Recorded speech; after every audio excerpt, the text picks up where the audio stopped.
Welcome students. अर्धवार्षिक परीक्षा 2024-25 जो आपके स्टार्ट होने वाली है, कक्षा 7 का यहाँ विज्ञान विषय का पेपर मैं आपके लिए लेकर के आया हूँ, जिसका पूर्णांक आपके परीक्षा में रहने वाला है 50 नंबर का।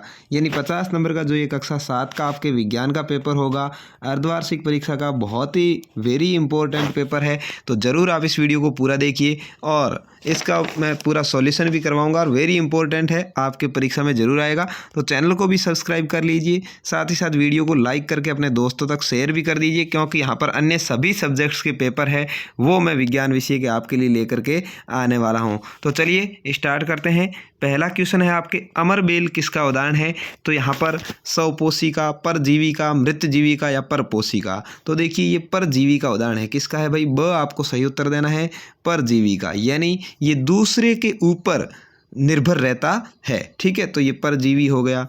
अगला है, वसा का पूर्ण रूपेण पाचन जिस अंग में होता है वह है। यानी वसा जो आपके शरीर के अंदर है, जैसे अपन कार्बोहाइड्रेट लेते हैं, प्रोटीन लेते हैं, ठीक है, विटामिन लेते हैं, ऐसे ही वसा भी लेते हैं, उसका पूर्ण रूप से अपन कौन से अंग में पाचन करते हैं?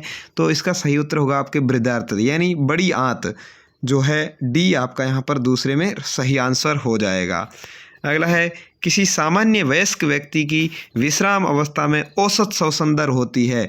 यानी कोई सामान्य व्यक्ति है जिसकी कोई बीमारी वगैरह नहीं है, आराम से बैठा है विश्राम की अवस्था में, यानी कोई भागदौड़ नहीं कर रहा है, शांति से बैठा है, उसकी औसत श्वसन दर 1 मिनट में कितनी होगी? 9 से 12 प्रति मिनट या 15 से 18, यानी 15 से 18 बार सांस लेगा, या 21 से 24 बार लेगा, या 30 से 33 बार लेगा। तो इसका सही उत्तर है आपके 15 से 18 प्रति मिनट। यानी 1 मिनट में स्वच्छ व्यक्ति है वो 15 से 18 बार सांस लेता है। अगला है, पादपों में जल परिवहन होता है किसके द्वारा? देखिए, जाइलम के द्वारा, फ्लोएम के द्वारा, रंध्रों द्वारा या मूल रोमों द्वारा। तो जो पादपों में जल परिवहन होता है वो जाइलम के द्वारा होता है। ए यहाँ पर आपका सही जवाब हो जाएगा। फ्लोएम है वो भोजन को इधर से उधर ले जाने का, परिवहन का काम करता है। ठीक है, तो यहाँ पर जाइलम द्वारा जल का परिवहन होता है। ए आपका सही आंसर है। अगला है, पादप में जनन भाग होता है।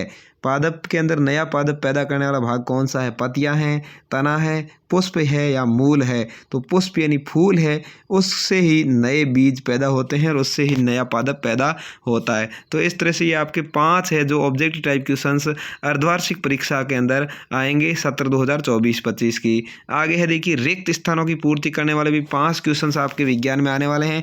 ताप को डिग्री में मापते हैं, यानी ताप को डिग्री में क्या कहते हैं भाई? तो उसको सेल्सियस कहते हैं। क्या कहते हैं? सेल्सियस। ठीक है, तो यहाँ पर ये इसका आपके सही जवाब हो जाएगा सेल्सियस। ठीक है।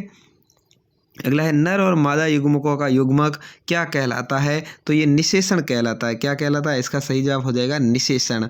ठीक है, ये निषेचन कहलाता है। नर और मादा युग्मकों का युग्मक है वो निषेचन कहलाता है। अगला है, कोई वस्तु कितनी गर्म है इसकी जानकारी हमें किसके द्वारा प्राप्त होती है? तो ये हमें स्पर्श द्वारा प्राप्त होती है। किसके द्वारा? स्पर्श, यानी अपन किसी वस्तु को छूते हैं तब अपने को पता लगता है कि कितनी गर्म है, तो स्पर्श के द्वारा प्राप्त होती है। पसीने में जल और क्या होता है? तो पसीने में जल के साथ में लवण होता है। क्या होता है भाई? जल के साथ में लवण होता है। ठीक है, आगे है, मानव शरीर की सबसे बड़ी ग्रंथि का नाम क्या है? तो मानव शरीर की जो सबसे बड़ी ग्रंथि है उसका नाम यकृत है। क्या है भाई? यकृत है। इस तरह से आपको ये 5 रिक्त स्थान वाले सवालों को करना है।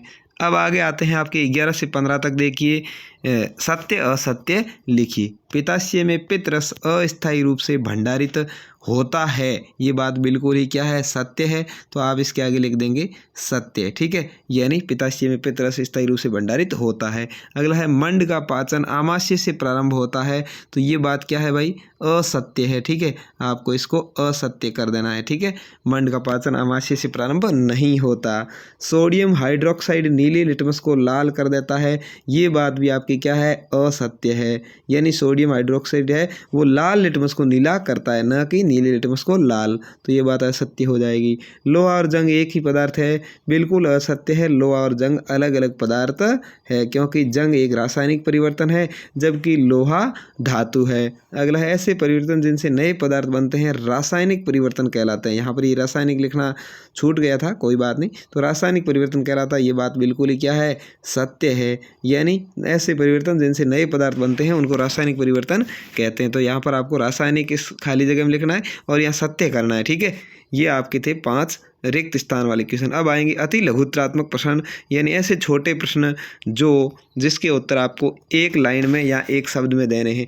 जैसे आया है, जीवों में खाद्य की आवश्यकता क्यों होती है? तो आप सभी को पता होगा, उनकी वृद्धि एवं शरीर के रख रखाव और ऊर्जा के लिए क्या है, जीवों में खाद्य की आवश्यकता, उनकी वृद्धि यानी जीवों की वृद्धि, ठीक है, रख रखाव, शरीर के रख रखाव के लिए भी खाद्य की जरूरत होती है, और ऊर्जा के लिए आवश्यकता होती है, ठीक है, ऊर्जा के लिए। तो इस तरह से आपको यहाँ पर आंसर देना है क्वेश्चन नंबर 16 का।